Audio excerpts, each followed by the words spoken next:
What's going on, everybody in the building, man? It's Tony. And listen, I need you to stop whatever you're doing because the smartest AI on the planet just dropped today. And it's completely free for the next 2 weeks, more so for your Claude Max people out there. You can pretty much use this model right now at no additional cost. And that's until June 22nd. And here's the part that sounds like a movie plot, right? There's a second version of the same exact model that's so powerful that they won't even let me or you touch it. Not me, not you. They're only letting cybersecurity pros and the government have hands on this particular model. This is real talk. This is not clickbait. This is literally the announcement. Let me break this whole thing down for you. So today on June 9th, Anthropic, the Claude people, dropped two brand new models at the same exact time. They dropped what we see here today on screen. It's called Claude Fable 5. And then we heard about this one, but it is officially announced now, Mythos 5 or Claude Mythos 5. Now, here's the easiest way to understand it, right? It's the same brain under the hood, same model. The difference, though, however, is that they're on, I guess you could say, different leashes. Fable 5 is the public version. That's the one that you and me get, with the safety rails, the training wheels. Mythos is the same brain with those guardrails lifted. Now, I've been dibbling and dabbling in some obliterated, uncensored models, and I know those things can get very, very wild. So I can only imagine how Mythos 5 is. And that one is locked behind something that's been called Project Glasswing. Cyber defenders, critical infrastructure people, biology researchers down the line. And they're literally coordinating access with the US government on this particular model right now. So y'all already know when a company says this version is way too spicy for the public, that tells you everything about how big of a release this is. And at the same time, it could be a marketing ploy, but I don't think that's the case when you actually look at the benchmarks. And plus, we'll get back to that locked one because it definitely gets wild. But first, like maybe why should you care? So listen, guys, if you've been, vibe coding, you've been building little apps with AI. I know that's how I get down. I am not a coder, but I definitely am a vibe coder, right? If you've been telling yourself you're going to start, this is definitely the part in time for you right now, right? Stripe, if you guys know, is a payment company with real engineers, real code base. They said that Fable 5 compressed months of engineering into days. And the part about this that's even more wild is that they said they ran a migration on 50 million line of code base, 50 million lines. Bruh, that speaks for itself. Well, Fable knocked it out in one day. Their own people said that's 2+ months of human work done in one day. The Cursor CEO, the AI code editor half of y'all are probably already using, said the model opened up a class of long horizon problems that were pretty much out of reach. Long horizon is the key phrase here. And maybe you don't know what that is. I'll break it down for you in terms that even myself knows more because I had to look up that. The old models were sprinters. You'd give it a task, it code for a few minutes, then it get lost, right? For the most part, forget what it was doing and potentially start hallucinating files that don't even exist. But this one runs marathons. Tasks that used to take 100 back and forth prompts, Fable does it all in one shot. You describe the thing, you go make a sandwich, and it's pretty much done. And I heard the CEOs themselves, I think, or one of the founders of Claude say that we're past the phase of prompting. We're at prompting, I guess you could say, loops now. That's what they're trying to say. It's pretty dope and something that I've been looking into myself as well. And here's my favorite part, though, right? For one of the beginners watching, they showed it on a screenshot of a web app, just pictures, no code. And it rebuilt the whole app source code from a screenshot alone. So that app idea that you got your notes, written down for right now, you could technically sketch it on paper and pretty much show it to Claude and start from there. This is definitely something dope we'll probably talk about as well. It beat a video game. It's wild. The barrier to entry just fell through the floor because GitHub's chief product officer out here is talking about a future where developers hand increasingly ambitious work to agents. The era where the idea person and the AI is the dev team, it's not coming. It's pretty much here. Now, speaking of the demos here that I showed you and talked about we talked about and showed you guys, right? Number one, it beat Pokemon Fire Red using vision only. No special tools, no cheat codes, reading the game's memory. It looked at the screen like a human, pressed buttons like a human, and beat the game like a human. From what we see here, no cheat codes or anything. It just did what it needed to do.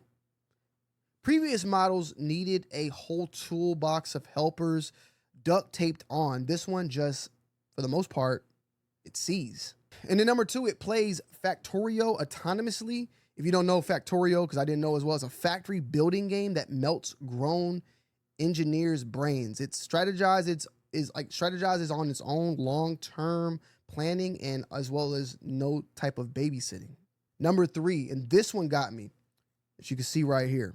They had it build a solar system simulation from physics, first principles that predicts eclipses, not draw me some planets. It did the actual math of the actual universe and got eclipse predictions.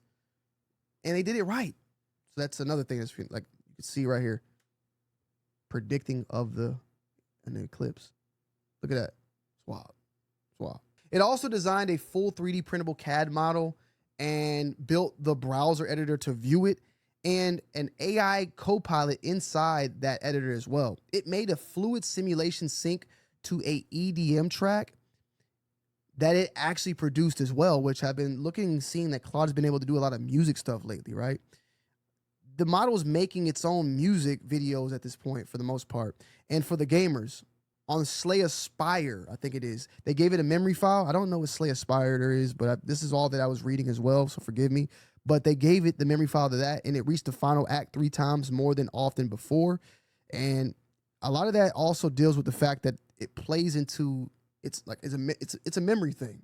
The memory thing matters, though, way beyond games. It means your AI can actually remember your whole project across millions of tokens. It doesn't get amnesia half the way. It doesn't have to compact and only remember certain things. It remembers everything. So you don't have to worry about handoffs and continuing on through other MD files. It just pretty much can one-shot a whole entire project majority of the time. Now, this part's low-key the biggest deal in the whole entire announcement, right? And nobody's going to make videos probably, well, I'm not going to say nobody because I definitely think some people are going to make videos about it, but it's something that's probably not as flashy, right?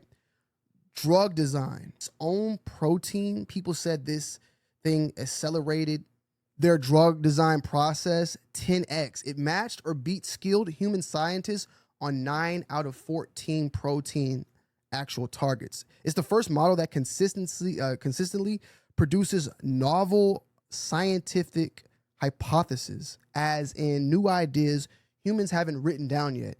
And one of its ideas about E. coli protein already got backed by an independent study right now. So we already seeing how we already knew AI was going to be helping out with healthcare and future drugs and cures out there, but we see this now, this starting to kind of process. And the catch is to all that, right? They do this all autonomous genomics research for a whole week. They did this whole thing, right? Forgive me for some of my terms here. I need to get some water, man. It's a lot of, But it did this all for a week, unsupervised. It trained its own custom machine learning model that beat one published in Science, one of the biggest journals actually on Earth, while being 100 times smaller. A week alone, it beat a published Science. You need to let that one cook for the most part. All right, so now Mythos 5, you know what I'm saying? It's right here. First model to produce consistently a novel, compelling science. This is kind of like what we were just talking about, right? But this is pretty much the uncaged twin of it. And why is it locked up? Because it's in testing with the safeguards off. The model demonstrates it could help design dangerous viruses, which is crazy. It's scary.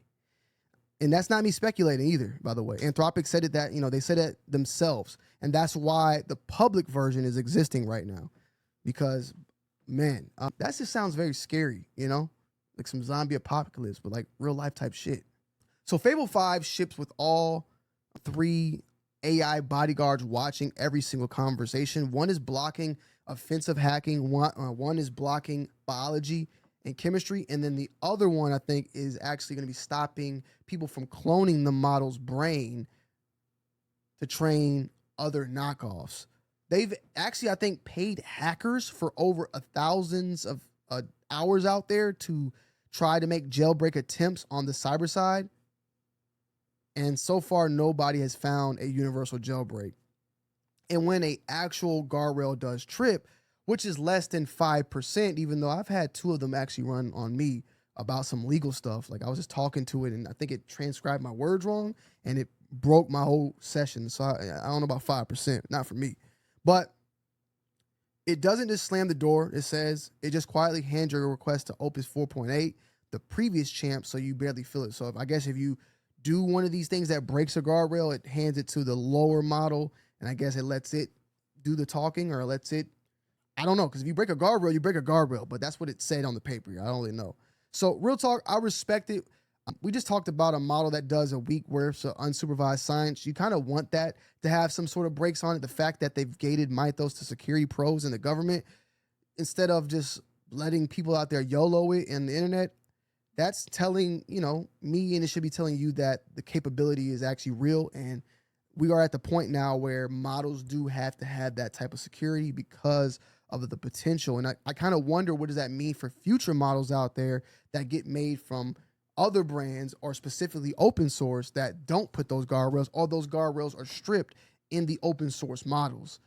We're at the point now that if there's a model, like right now we're hitting certain open source models that have bypassed Opus 4.5, Opus 4.6, or at that same level. When we get to that Mythos level of open source and those guardrails are removed, because you can get a ton of Quinn models right now with their guardrails removed, where that's where the potential of stuff gets kind of scary. But okay, let's talk about the money. The API pricing is $10 per million input tokens and $50 per million output. And that means that, and if that means pretty much nothing to you, here's the context, right? That's less than half what the preview version of this model class costs. So Frontier Intelligence keeps getting cheaper, bonkers, but the actual play and why I said to drop everything, they're saying that Fable 5 is free on Claude Pro, Max, and Team and Enterprise plans through June 22nd for the next 2 weeks. And after June 23rd, it's going to move to a usage credit system. So it moves, to where you got to pretty much pay for it on an API or extra usage to get that. So if you've been waiting to try this out and you have a Claude Pro or Max subscription or Claude Code, just go and check it out for sure. I've been checking it out. I will say it's not free, as I might have mentioned as in like free, but what I'm saying is you're going to get charged, I think, the same amount as what you get in charge for Opus 4.8 when using that. That's what I'm thinking and getting, because I've been using it and my usage is not going crazy. That's number one, more so. Or they're trying to say that it's free, as in you can use it on your subscription, which is not technically free. So I'm a little confused on what the free part means, but you're able to use it and my usage is not jumping up. So just keep that in mind. So I definitely think we should take advantage. I'm going to take advantage to build as many automations, as many skills, as many workflows for my agent, so that when we go back to 4.8, those plans that have been built by this smarter version of itself, it will know how to move smart like the other agent because of the skills and the instructions that were laid out. And it can be done for other models, like local models as well. So, that's just something to think about. We've been doing a lot of open source content as well. And if you guys want to see that, make sure you let me know down below in the comment section. I'm a fairly new guy in the AI space, so bear with me as I try to get some of my terminology right. But we currently are running a lot of local models. We just deployed DeepSeek V4 and Flash on our 2 Sparks. And we actually just picked up the 3rd. So we're going to be running 3. Apparently you can run 3 in a cluster without a switch. So we'll be doing some content around that. And yeah, that's a little side note. I hope you guys enjoyed today's video. Make sure you leave a like, comment down below, and subscribe to the channel if you're new. And I will see you guys on the next one. Peace.